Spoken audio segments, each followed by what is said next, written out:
Hey Ghee fam, welcome back to Spill the Ghee where we serve the hottest tea. Let's talk about Govinda and his wife जो अभी इस time पे बहुत ही ज़्यादा frustrate हो गई है because of Govinda's constant cheating. अभी रिसेंटली गोविंदा को एक फीमेल एक्ट्रेस के साथ एयरपोर्ट पे स्पॉट किया गया है जिसका नाम है कोमल रानी।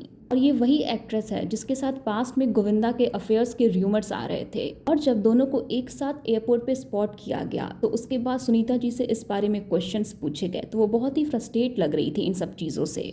उनका कहना था कि उसको मतलब गोविंदा को कोई समझ नहीं है, उसको शर्म आनी चाहिए कि बेटी की उम्र की लड़की को साथ लेके घूम रहा है। और ये पहली बार नहीं हुआ जब ये सब देखने को मिल रहा, बट पहले भी ऐसे आर्टिकल देखने को मिलते हैं। पहले तो ऐसे भी आर्टिकल बाहर आए हैं जिसमें ये देखने को मिला है कि this couple is getting divorced. पहले भी सुनीता जी ने गोविंदा के अफेयर्स के बारे में बात की है। एक बार तो वो बहुत ही क्लियरली बोल रही थी कि जो भी दूसरी औरत है गोविंदा की लाइफ में वो 2 साल से उसके साथ है और वो जा ही नहीं रही है। And from all her interviews, it was evident that Govinda has not treated her well. अभी जिसको नहीं पता, इनकी लव स्टोरी तब शुरू हुई जब Sunita was 14 years old and Govinda was 21। और इनकी स्टोरी बहुत ही अजीब है because according to Govinda he got involve with Sunita because he wanted to learn romance. उस टाइम सुनीता बहुत ज़्यादा यंग थी बट गोविंदा को देख के वो बहुत ज़्यादा अट्रैक्टेड थी। She was madly in love with him. लेकिन शादी से पहले ही गोविंदा का अफेयर स्टार्ट हो गया था विद नीलम कोठारी। गोविंदा और नीलम ने साथ में मल्टीपल फिल्म्स की थी और गोविंदा ने खुद एक ओल्ड स्टारडस्ट इंटरव्यू में एक्सेप्ट किया था कि वो नीलम के प्यार में पड़ गए थे।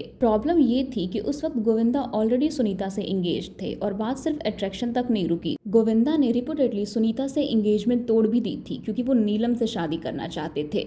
लेकिन गोविंदा की मदर ने उनको मना कर दिया था कि शादी सुनीता से ही करनी पड़ेगी और इसलिए फिर से गोविंदा और सुनीता का पैचअप हो गया। लेकिन गोविंदा ने खुद अपने एक ओल्ड इंटरव्यू में कहा था कि अगर सुनीता उन्हें कुछ दिन बाद कॉल करके पैचअप नहीं करती तो शायद वो नीलम से शादी कर लेते। बहुत सारी थ्योरी है इसलिए कौन सी बात सच है ये कह नहीं सकते। उस इंटरव्यू में गोविंदा ने ये भी कहा था कि वो नीलम से इतने ज्यादा इम्प्रेस थे कि सुनीता को भी नीलम जैसा बनने के लिए कहते थे। अब इमेजिन करो, जिस लड़की के साथ आप इंगेज्ड हो, जिसके साथ आप रिलेशनशिप में हो, उसके सामने आप दूसरी वुमन की इतनी तारीफ करो, ये कितना ह्यूमिलिएटिंग होगा। एक इंटरव्यू में सुनीता जी ने मैरिज के बारे में बात करते हुए कहा था कि पहले गोविंदा का कोई अफेयर नहीं था लेकिन उन्होंने स्पेशली अर्लियर वर्ड पर एम्फेसिस किया। इस इंटरव्यू में उन्होंने ये भी कहा था कि उनकी मैरिड लाइफ में एक ऐसा पीरियड था जब गोविंदा की फीमेल फैन फॉलोइंग को प्रोटेक्ट करने के लिए उनकी मैरिज को पब्लिक नहीं किया गया था। और सुनीता जी की बातों से एक चीज बार बार सामने आती है, उन्हें सिर्फ अफेयर र्यूमर्स का इशू नहीं है बल्कि उन्हें अपनी मैरिज में मिलने वाली रिस्पेक्ट और इम्पोर्टेंस का भी इशू लगता है। उन्होंने एक इंटरव्यू में कहा था कि गोविंदा एक बहुत अच्छे सन हो सकते हैं लेकिन हस्बैंड के रोल में उन्हें उतना सपोर्ट नहीं मिला। उन्होंने ये भी रिवील किया था कि वो काफी सालों से अपना बर्थडे अकेले सेलिब्रेट कर रही हैं। 2025 से रिपोर्ट्स आ रही थी कि गोविंदा का एक यंगर वुमेन के साथ एलिजेड अफेयर चल रहा है और सुनीता जी ने खुद इस कंट्रोवर्सी पर मल्टीपल इंटरव्यूज में बात की है।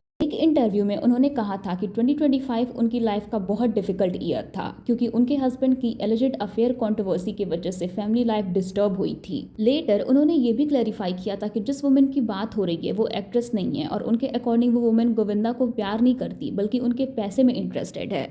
एक तरफ वाइफ पब्लिकली कह रही है कि हस्बैंड के बिहेवियर से वो फ्रस्ट्रेटेड है और दूसरी तरफ हस्बैंड का रिस्पॉन्स ये है कि उन पर ये एलिगेशंस कोई नए नहीं है। गोविंदा ने रीसेंट इंटरव्यूज में एलिगेशंस को डिनाई किया और कहा कि उनकी वाइफ ही उन पर ये एक्यूजेशन लगाती है। उन्होंने ये भी कहा कि वो 34 की एज तक बहुत इनोसेंट थे और उनके को स्टार्स के साथ प्रोफेशनल इक्वेशन को अक्सर गलत समझा गया। लेकिन कोई भी वुमेन बिना प्रूफ के अपने हस्बैंड पे इतना बड़ा एलिगेशंस नहीं लगा सकती, इसलिए गोविंदा के जो स्टेटमेंट्स होते हैं उन पर ऑडियंस को डाउट होता है। बिकॉज अगर हम सुनीता के इंटरव्यूज को कलेक्टिवली देखें तो एक वुमेन बार बार ये कह रही है कि उसने अपनी लाइफ का बहुत बड़ा पार्ट अपने हस्बैंड और चिल्ड्रन को दिया और अब जब हस्बैंड के नाम के साथ बार बार दूसरी वुमेन के र्यूमर्स अटैच होते हैं तो ऑब्वियसली फ्रस्ट्रेशन होना अंडरस्टैंडेबल है। और शायद इसलिए सुनीता के रीसेंट स्टेटमेंट्स लोगों को इतने शॉकिंग लग रहे हैं बिकॉज ये कोई आउटसाइडर नहीं है जो गॉसिप कर रहा है। ये वही वुमेन है जो डिकेड से गोविंदा के साथ मैरिड है, जिसने उनके करियर के अप्स एंड डाउन्स देखे हैं, बच्चों को रेस किया है और अब वो खुद अपनी मैरिज को लेकर पब्लिक में इतनी ओपनली बात कर रही है क्योंकि उनके साथ गलत हुआ है। कुछ वुमेन्स होती हैं जो अपने हस्बैंड के एक्स्ट्रा मैरिटल अफेयर्स को एक्सेप्ट करती हैं, वोकल नहीं होती, वॉइस रेज नहीं करती लाइक नीतू कपूर। लेकिन सुनीता जी अपनी बात रखती हैं, पब्लिक के सामने वोकल होती हैं। सो या that was it for this video. और अगर आपको ये वीडियो अच्छी लगी हो तो hit like share and subscribe and comment what you think and I will see you in the next spill.